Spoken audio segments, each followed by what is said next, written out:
Boa tarde, pessoal, tudo bem? Eu ia, na verdade, aguardar domingo para ver se ia ou não ia iniciar aqui na cidade de Campinas o plano proposto pelo prefeito Jonas Donizete sobre a reabertura gradativa aí do comércio. O governador do estado de São Paulo aqui, o João Dória, já havia falado que 50% pelo menos de taxa de isolamento social. Caso não atingisse essa taxa de isolamento, a cidade não poderia então iniciar o seu plano de governo. Legal? Nem esperou chegar até domingo. Embora tenha algumas cidades que estejam acima de 50%, ele simplesmente determinou hoje que o isolamento social vale para o estado inteiro até o dia 31 de maio. Dória é governador do estado, mas age ainda, no meu ver, como prefeito. Ele pega o município de São Paulo, que é o epicentro da doença no Brasil, que é disparadamente o quadro mais grave que temos aqui no país, e aplica o que precisa ser feito em São Paulo para todo o estado. Temos municípios com plenas condições científicas, numéricas, que mostram que é possível a reabertura gradativa desse comércio. Mas Dória não quis saber. Simplesmente foi lá e falou até 31 de maio e acabou. Bom, nem todo mundo tem um patrimônio declarado de 180 milhões de reais como governador para ficar tranquilo em casa. Tampouco um salário de governador aí que ultrapassa os 20 mil reais garantido aí na conta todo mês, né? Eu acabei de ver um estudo publicado pelo governo de São Paulo, aqui no Facebook agora, sobre... foi feito pela Unicamp e pela USP, tá, esse estudo, que do dia 7 ao 21 de maio, 3.346 vidas serão salvas com esse isolamento social que o Dória prorrogou. Que o isolamento salva vidas, não tenho dúvida. É uma coisa lógica, você não precisa ser cientista nem médico para saber que à medida que você aumenta o número de pessoas circulando, você também aumenta a possibilidade de propagação do vírus. Para isso, basta ter um raciocínio lógico. Mas o Dória, que tanto fala em ciência, o Dória, que tanto fala em se preocupar com a população, aparentemente ele só se preocupa com o coronavírus. O Dória, pelo jeito, ou o staff dele, está mal orientando ele, não sei, mas o Dória, pelo jeito, não se preocupa com o que a recessão econômica causa na vida do brasileiro, na vida de cada cidadão. E aí, de novo eu falo, é difícil para o Dória ter esse pisma, porque quem tem um salário que nenhum dele e um patrimônio que nenhum dele, realmente incompreensível para ele entender isso daí. Por isso que eu acho que ele precisava, de repente, de um staff mais bem organizado, sinceramente, porque não é possível que não tenha ninguém ali na equipe dele que mostre para ele que não é só o Covid-19 que mata, que a recessão econômica também. O Dória publicou no Twitter dele, em janeiro, que havia criado um comitê de crise para o coronavírus. Em janeiro. E aí, em fevereiro, ele publicou no Twitter dele que turismo em São Paulo é levado a sério e que atraiu milhares de pessoas para o nosso carnaval. Mas no mês passado se instaurou um comitê de crise para o coronavírus. Então você já previa isso, né, governador? É isso? Mas você previa a crise e divulgou o carnaval, foi isso? Então, num entendimento aqui, seguindo essa linha de postagem sua, governador, eu vou entender que você sabia da crise, previa a crise e atraiu milhares de pessoas? para uma crise. A crise que você, durante o carnaval, publicou em seu Twitter, apesar do segundo caso de coronavírus confirmado, não há motivo para pânico, para mudarmos a rotina nem nada, pois as duas pessoas infectadas foram infectadas no exterior e não há indícios de que o vírus esteja circulando por aqui. Ora, por que instalar um comitê de crise em janeiro? Não estou entendendo. Se não tinha uma crise prevista, por que colocou lá aquele comitê de crise? Ou tinha uma crise prevista? Mas se tinha uma crise prevista, por que se atraiu milhares para o carnaval?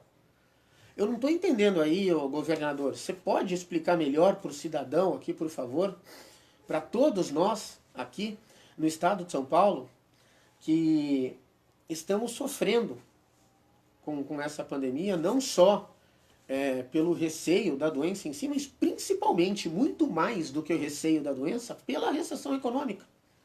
Recessão econômica, que venho a dizer, o governo federal, o seu adversário, o seu desgosto, Jair Bolsonaro, que está dando o auxílio aqui para o povo que você está impedindo de trabalhar. Estou falando alguma coisa errada, governador? Porque se tiver, pode me falar comigo, que eu adoro bater esse tipo de conversa aqui, esse tipo de papo. Então, eu queria realmente entender a lógica do governador nisso. Queria entender a lógica do governador em simplesmente rasgar o plano de governo de alguns municípios que cientificamente comprovaram que podem reabrir gradativamente seu comércio. Queria entender por que o governador usa de uma única estratégia para centenas de municípios. Qual é a lógica? Será que o governador não entende que o que é estratégia para um município não necessariamente é para outro? E que cada caso é um caso? Ora, é a mesma coisa que você... Não sei. Eu tenho diabetes. Eu sou diabético. Então, com essa comorbidade minha, eu tenho uma probabilidade maior de sofrer piores sintomas no caso de uma eventual infecção de Covid, certo? Então, o tratamento para mim seria um, e o tratamento para uma outra pessoa da minha idade aqui, da faixa entre 30 e 40 anos, que não tenha nenhum tipo de doença pré-existente, seria outro, seria o mesmo. Nosso sistema imunológico é diferente, quer dizer, não é cada caso um caso para a gente ver, para a gente tratar. Agora, outra coisa que eu queria entender. Taxa de isolamento tem que estar acima de 50%. Legal. Isso é feito através de um monitoramento da rede de celulares aí das pessoas. Tá. Me fala uma coisa, governador. Você simplesmente apresenta os números. Taxa de 45, taxa de 50, de 48, legal. Primeiro, eu queria entender o seguinte, as pessoas que estão saindo para trabalhar, elas são consideradas taxa de deslocamento? Porque não deveriam, né? Elas estão saindo para trabalhar, não para passear. Ah, não, elas não estão sendo consideradas. Pô, legal. Então como é que você está fazendo essa divisão? Como é que você está fazendo essa separação? Quem é monitorado pelo celular que está saindo para trabalhar e quem é que está saindo para passear? Como é feito? Você pode explicar para a gente, por favor, governador, como é feito isso? Outra coisa, as pessoas que saem para trabalhar, mesmo que sejam naqueles serviços que, pelo senhor, não são considerados serviços essenciais, mas não são considerados pelo senhor, governador, porque para a pessoa que tem que pagar a conta dela é essencial, tá? Então, essas pessoas estão classificadas como uma taxa de deslocamento que ajuda a reduzir o isolamento social ou não são inseridas nisso daí? E, novamente, como é feito essa separação? Eu acredito que não seja por onde esteja registrado o celular e onde esteja localizado ele. Porque eu tenho minhas duas linhas, uma para uso pessoal e uma para uso comercial, registradas na Avenida José Rocha Bonfim 214, onde fica o condomínio do meu escritório, da minha empresa. mas há 60 dias estão aqui comigo na minha casa. Então, se for por isso, eles estão fora, taxa de deslocamento, é isso? Ah, não, é pelo deslocamento em tempo real. Tá, legal, então o meu tá parado aqui. Mas aí, de novo, o meu vizinho que pega e sai para trabalhar, ele é uma taxa de deslocamento que ajuda a cair? Então, fica aí essas perguntas, né? Eu gostaria realmente de entender melhor, porque o governador simplesmente sai jogando números. Ah, vai salvar 3 mil pessoas. Ah, a taxa de deslocamento tá tanto. Pô, mostra pra mim como é que é feita essa equação. Como é que é feita? Como é que é feito esse cálculo do número de pessoas salvas? Qual é a equação? Quais são as diretrizes consideradas? Como vocês aí na Unicamp, na USP, chegaram a esse número? Não estou questionando que não salve. Eu acredito sim que salve vidas, mas como vocês chegaram nesse número? Certamente existe uma equação, uma metodologia estatística e matemática para isso. Mas será que as diretrizes que foram consideradas foram as corretas? Eu não sei. E se foram partidárias? Né? Então, realmente, para mim, eu falo aqui, estou aqui ao vivo e falo, eu votei no João Dória e me arrependo tremendamente. Me arrependo tremendamente do meu voto em João Dória. E, sinceramente, lamento por todos nós que somos obrigados agora, tendo votado nele ou não, mas é ele que está lá no cargo, né? Que somos obrigados agora a ter que passar por esse período de isolamento social, em alguns municípios pelo menos, né? De uma forma desnecessária pela falta de visão e, no meu entendimento, de competência do governador do estado de São Paulo. Estou à disposição sempre aqui para bater um papo aí com quem quiser.